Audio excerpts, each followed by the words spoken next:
Donut Pond project is a multi-million-dollar project, 2,200 acres of a drainage basin that is combined between Hillsborough County and the city of Tampa. The project is $27 million, and 18 million of it is within the city and the rest within the Hillsborough County. It is a coordinated effort between the county, city, SwiftMud, DEP, and FEMA to solve a flooding problem from Hurricane Francis that if you all recall, it started back in 2004, and we're now at about 70% of completion of the project, which would relieve this whole area of flooding. Yes, the building behind us is designed to fit in with the character of the neighborhood.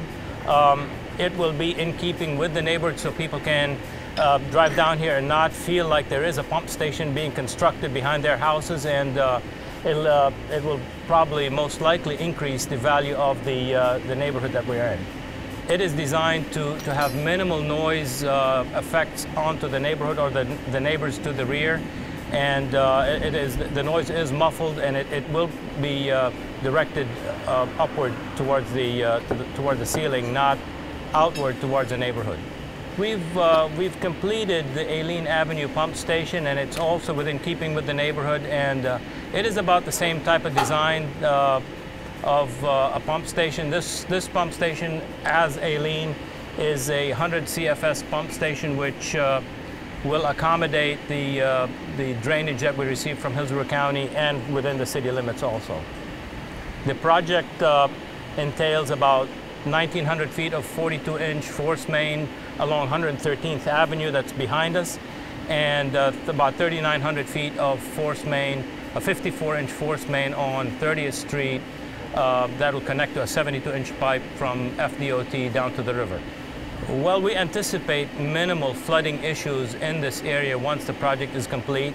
I would like to even venture to say maybe no flooding issues, but as you know, nature can do anything it wants. But with the design team that we have, we're confident that this thing would solve the flooding issues that are experienced in Hillsborough County and the city of Tampa.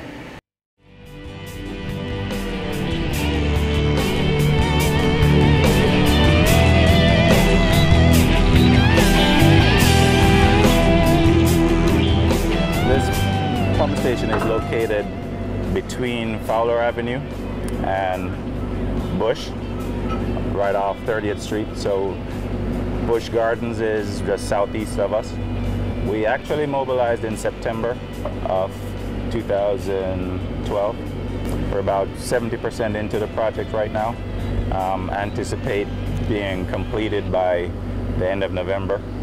What we're standing on is the actual pump station itself, or what we call the wet well. This will house the 4 submersible pumps, which will be the main drivers for moving water from the pond to the force mains that we've previously constructed. We also have a valve vault that's house all the valving system that will control how we move flow from here to the offsite.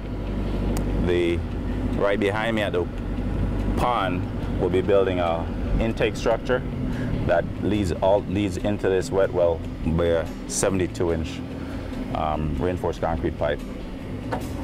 We want to be able to maintain the level of the pond as it comes in. It's below ground. It helps with the visibility, or lack of visibility, if you'd rather say that. But then also, because it's a submersible pumps, the benefit of it is to be able to pull water from deep, so the wet well goes about 14 foot below ground. The idea is, because we're in a residential area, you want it to look and feel like a resident. Because we also house the emergency generator. The height of the building is going to be a little bit more than the average, but the idea is it should look and feel like a resident. Major challenges has always been water. It's when you try to do construction below grade, right next to a pond, that gives you groundwater issues. But then also when you're trying to do any kind of construction in Florida, with the rainy season that we've had, it stops construction dead in its tracks. So our major driver has been controlling the water. To this point, I think we've gotten over quite a bit of challenges, and August and September will create some challenges, but I think that's been our major challenge so far.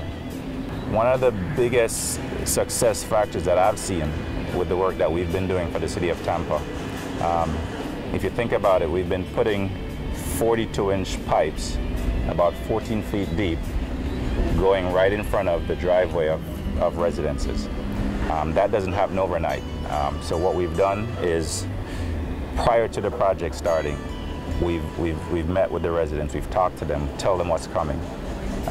2 weeks, a week before we start, we meet with them and we explain to them what to anticipate. And then if there are special needs, we also work around that. For example, when we had the 113th Avenue closed off, we helped with moving garbage bins to where it could be collected and then return them back to the residents. For people that needed to get in and out of homes, we made sure that at the end of the day, any holes are closed so that the residents can get back into their homes. The biggest deal is whatever it takes to try to make it a little bit more comfortable. That's what we're here to do.